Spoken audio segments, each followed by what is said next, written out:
August 9th, if the light that is in thee become darkness, how great is that darkness? Matthew 6:23, the harvest is a time for winnowing the wheat, a sifting, a separating time, and it is for each of us to prove our characters. Having done all, stand. The tests of this harvest must be like those of the Jewish or typical harvest. One of them is the cross, another is the presence of Christ, another is humility, another is love.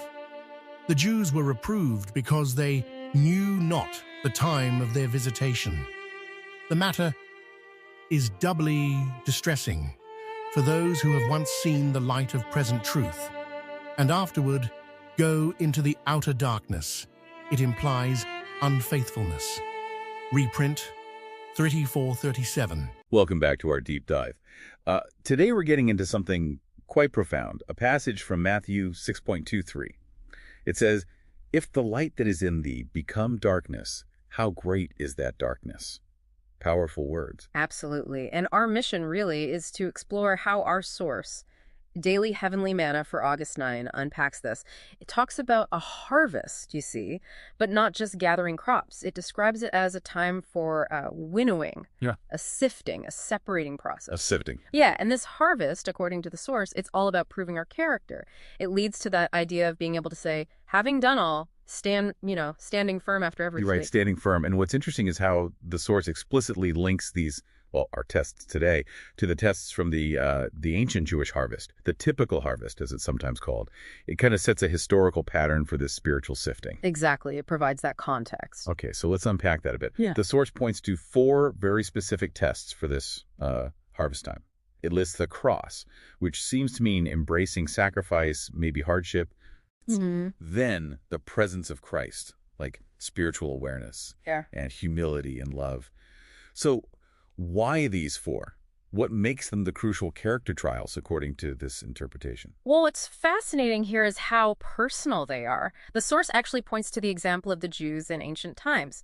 It says they were reproved because, and this is the quote, they knew not the time of their visitation. Missing the moment. Exactly, missing that key opportunity for understanding. It's like being handed the answers and not looking. So these tests, the cross, Christ's presence, humility, love, they aren't abstract ideas. They're the situations that, well, they show what we're really made of. Are we willing to endure for our beliefs?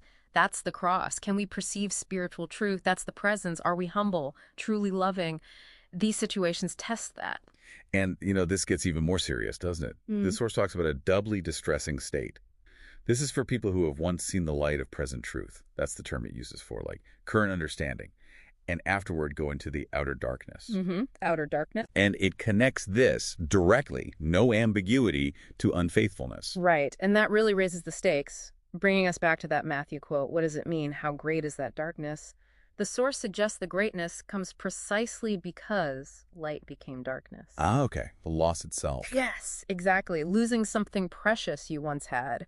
The implication is that this is far worse than, never having had the light to begin with. It just reinforces that whole sifting purpose of the harvest we mentioned. It's designed to show what's truly inside, our real faithfulness or lack thereof, when we face these specific trials. It's not just a mistake, then. It's framed as a turning away. A turning away. That's how the source presents it, as a deeply serious matter. So, okay, pulling this all together, what's the takeaway for you listening right now? This ancient passage and this idea of a spiritual harvest, it's not just history. It feels like a very present call to look inward. It connects these big tests, humility, love, endurance, directly to your life, your path, your choices today. Absolutely. This deep dive, I think, has really highlighted how our source sees life involving this harvest period, a time for real self-examination. And within that, these specific tests like embracing hardship, discerning truth, being humble, showing love, they are presented as absolutely crucial. They reveal character. They're key to making sure that inner light doesn't dim. Which leads to a final thought for you to consider. What does it really take to cultivate and protect that light within yourself? And maybe how can facing these sifting moments, these tests, actually ensure that light never fades into that great darkness? Something to reflect on.